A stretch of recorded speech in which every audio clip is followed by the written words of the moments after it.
This segment brought to you by Kansas Corn. Learn more at kscorn.com. Time now to see what Kyle and Duane are up to today on this edition of Plain Talk. Hi, this is Kyle Bauer with Plain Talk with the man who's always wondered why we have round pizzas in square boxes, Duane Toews. Cut in triangles. Cut in triangles. Wow. Look That's at just that. all of that's wrong, isn't it? Why do we do that? Why do we do that? I don't know. Well, because square boxes are easier to make than round boxes. Why don't we just make the pizza square? Well, they do. Some. So well, there's one for you. More would you efficient rather have use a of round space. pizza or would you rather have a square pizza? I just like good, you don't care. I don't care. I'm a taste guy. Although the pizzas that are rectangular in shape, I will admit, the outside are fine because they all have a piece of crust, but the row in the middle... You like crust on your pizza? Not to grab onto. Oh. I'm not a big eater of it, but I like it to grab onto. That's a handle. Yeah. And the ones in the Okay. middle, then, on a rectangle pizza, there's no crust to hang on to. Well, you Gotta can eat use it. a fork. I have to eat it with a fork. I like those big round pizzas that are cut in little squares. They make a checkerboard out of it. Oh. Now, see, it's exactly opposite of what you just said. Well, then you end up with like 4 pieces that are absolutely nothing but crust. Those around little, the edge. yeah, And see, those those little who have points. yours because those are yours.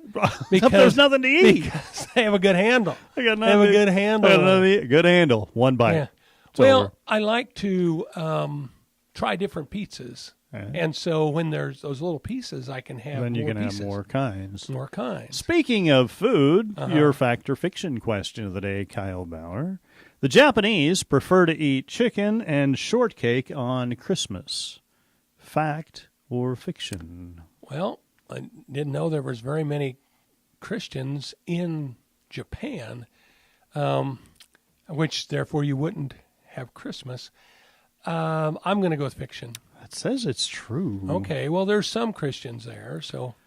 But yeah, they're traditionally eat chicken and strawberry shortcake. We were at a meeting sometime in the more recent past that talked about the cow tongues going to Japan. Right. And they have a appetizer before the meal that is pretty standard in their Culture? In their culture.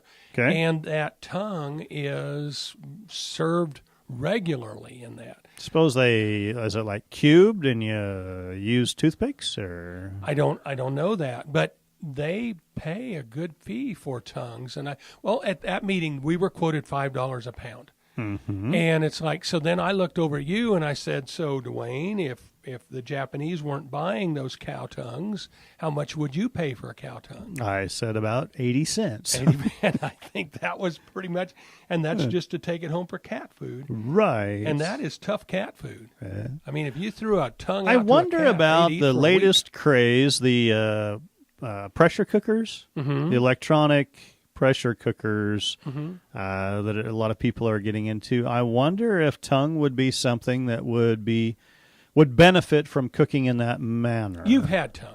I have. Yeah, when I was Yes. a kid, we had it regularly. I mean, let's face it, when we butchered an animal, we pretty much ate it all. Right. Hearts and liver and everything to it, and we ate the tongue, but we always had it pickled. Oh, no. When- Ours was when we butchered hogs at home. The tongue and most of the organ meats were put in a flour sack along with a package of spices, seasoning of sorts that was thrown in there as well. Then it was put in the rendering kettle where we were rendering lard from, and which you bring up to a very high temperature. Well, just boiling. boiling, basically. Yeah, boiling. That's hot enough if you stick your hand in. All right. And then, that's what we had for lunch the day that we were processing then. The hogs was those things. You brought them out and diced them up and threw a little salt on them, and that was lunch. Thanks for joining us. I'm your host, Jamie Bloom, and I hope you enjoyed today's show. See you next week on Farm Factor.